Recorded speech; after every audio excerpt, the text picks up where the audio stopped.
안녕하세요. 유톡TV입니다. 여러분의 소중한 구독과 좋아요는 저희에게 큰 힘이 됩니다. 감사합니다. 아파트 계약하러 갔다가 1억을 더 달라고 하네요.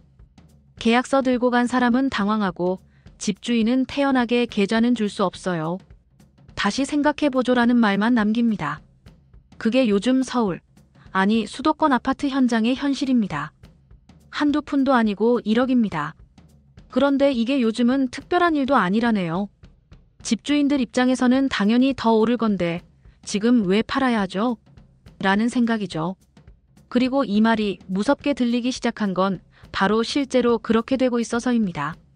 서울 집값이 본격적으로 다시 달아오르기 시작한 건 지난 몇 달 사이입니다.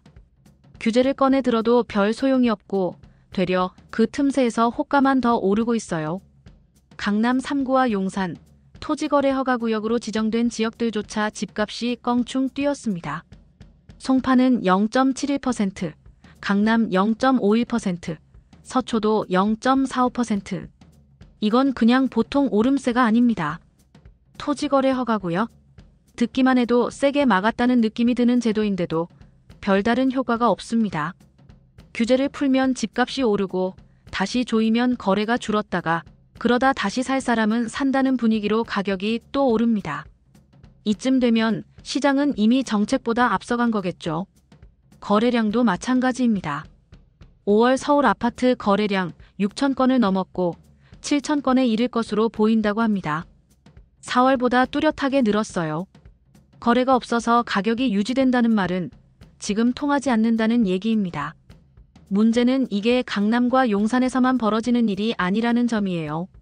마포, 성동, 아현, 금호 서울의 주요 지역에서 신고가 행진이 이어지고 있고 이 분위기가 점점 외곽으로 퍼지고 있다는 게 더 걱정스럽습니다.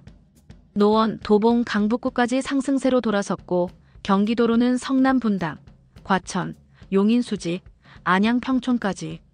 이쯤 되면 한두 곳이 아니라 거의 도미노 현상이라 불러야 할 정도입니다. 그런데 도대체 왜 이러는 걸까요? 첫 번째는 공급 부족입니다.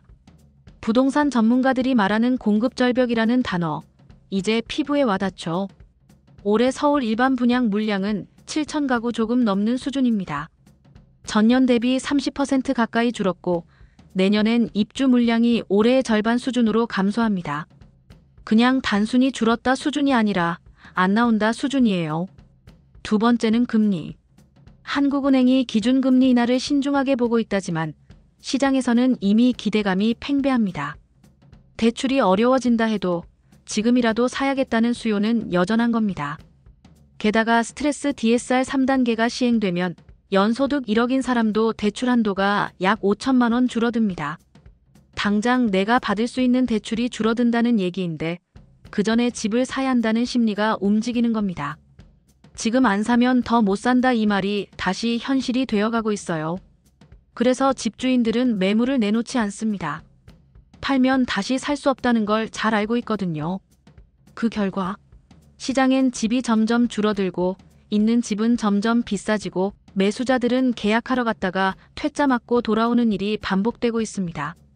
부동산 플랫폼 아실에 따르면 서울 아파트 매물은 석 달 새 13% 가까이 줄었고 금호동의 한 중개사는 집값 더 오른다며 계좌도 안 주는 집주인이 부지기수라고 합니다. 말 그대로 배짱이죠. 이 상황이 무섭게 느껴지는 이유는 단순히 가격만의 문제가 아니기 때문입니다. 정책이 시장을 컨트롤하지 못하고 있고 사람들은 점점 더 지금 아니면 안 된다는 불안감 속에서 움직입니다. 집이 없다는 이유로 좌절하거나 대출이 줄어들까봐 조급해지는 상황. 누군가는 또 이 상황 속에서 집을 사기 위해 무리하게 움직이겠죠. 정부는 분명 고민하고 있을 겁니다. 하지만 세금은 건드리지 않겠다는 원칙, 그리고 시장 안정이라는 목표 사이에서 균형을 잡기는 쉽지 않아 보입니다. 규제를 다시 세게 조이면 시장은 얼어붙고 느슨히 풀면 이렇게 과열이 오고 그 사이에서 누군가는 피해를 보고 또 누군가는 소외됩니다. 우리가 잊지 말아야 할 건 집은 단순한 투자처가 아니라 삶의 터전이라는 겁니다. 지금처럼 사라 아니면 못 산다는 조급한 흐름이 지속되면 결국 더 많은 사람들이 사고 싶어도 못 사는 현실로 밀려나게 됩니다. 이제는 정부 정책이 투기 억제냐, 실수요자 보호냐라는 단순한 구분이 아니라 살 수 있는 구조를 만들 수 있느냐로 초점이 옮겨가야 할 때입니다. 시장에 집이 돌아오고 매물도 나오고 실수요자들이 선택할 수 있는 시간과 여유가 생기는 그런 환경. 지금은 그게 너무도 간절한 시기입니다.